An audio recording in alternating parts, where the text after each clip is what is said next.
and today I am here to discuss the chapter Federalism from a civics class 10th class textbook.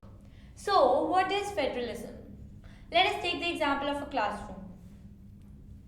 Federalism is when the power is divided among a central authority and the different constituent units.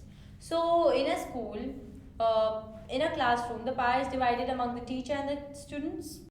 So, that is what is federalism. A central authority, teacher is going to be more powerful, and children are going to be the constituent units among which the power will be divided.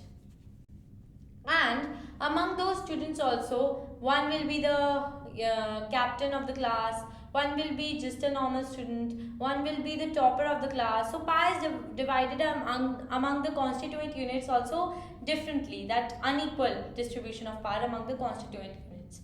And the central authority obviously exercises more power. But the twist here is that in a classroom, the central authority, that is the teacher, can order the students. But in a federal government, this cannot happen. The central government cannot order the constituent units. Now we'll be discussing what is the central government, the role of the central government, and what is the role of the regional government.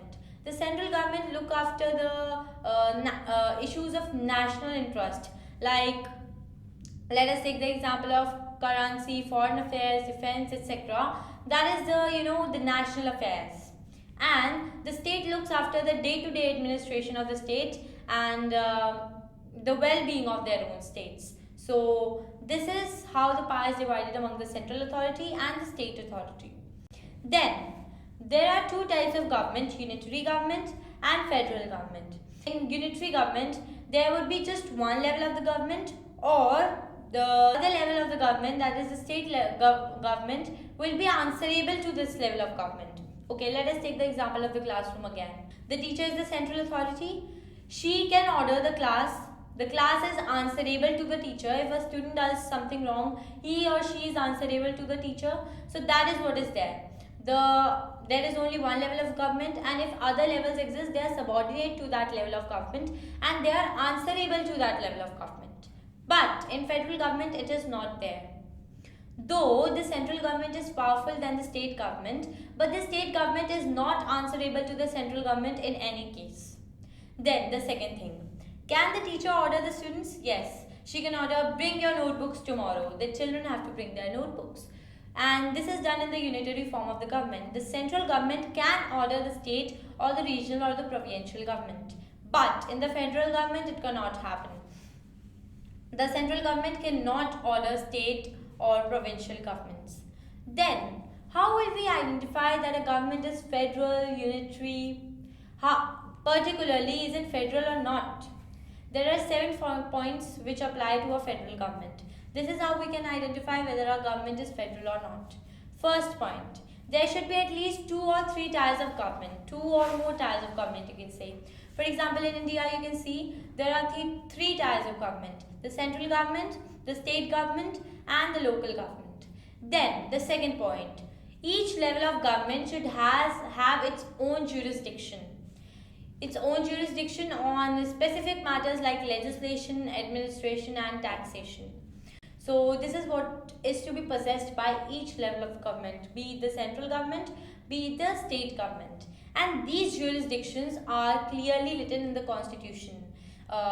So the existence and the autonomy of each level of the government is guaranteed by the constitution. How it is guaranteed by the constitution? Because their jurisdictions are clearly written in the constitution.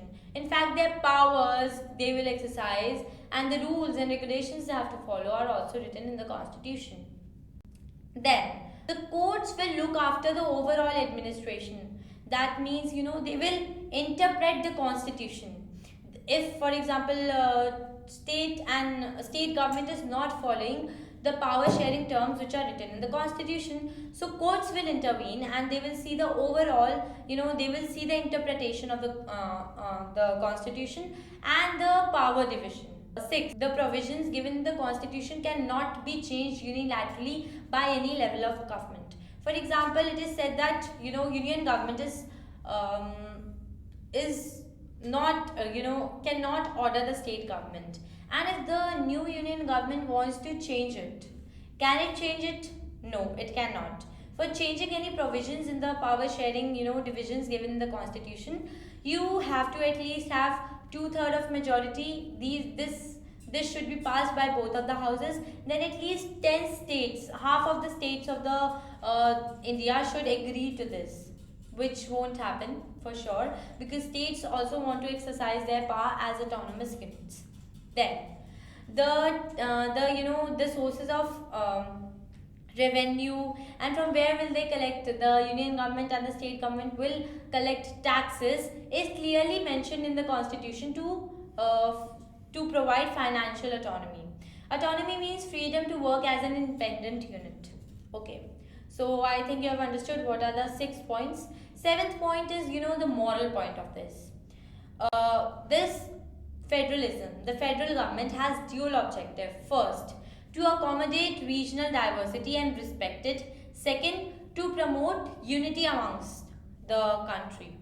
So you have to accommodate diversity and respect it as well, and at the same time you have to promote unity. So these are the very contrary measures, but still they have to be foregone by this federal government. So that's why it has dual objectives. Then in federal government also there are 2 sub-governments. One is holding together and one is coming together. So what is the coming together? In which independent federal governments decide to come together to form a bigger unit. Independent federal units come together to form a bigger unit. For example, I have 6 children. Means I don't have 6 children. There are 6 children in the class, and all of them are having their own powers and their own government and everything a federal government has. Each of these units are having that. 1 child, 2 child, all 5 of them are having that federal power amongst them. Means division of power. So instead of power being divided among amongst the central authority and the state authority, they all will come together because they are all equally powerful. They all will come together and form a bigger unit. So this is what happened in coming together power. Independent federal units come together to form a bigger unit. Then what happens in the holding together? Holding together power is the form in which power sharing is the form in which a country decides to divide its power amongst the central authority and the constituent units. So this is something I've been discussing for a while now, and you should understand this.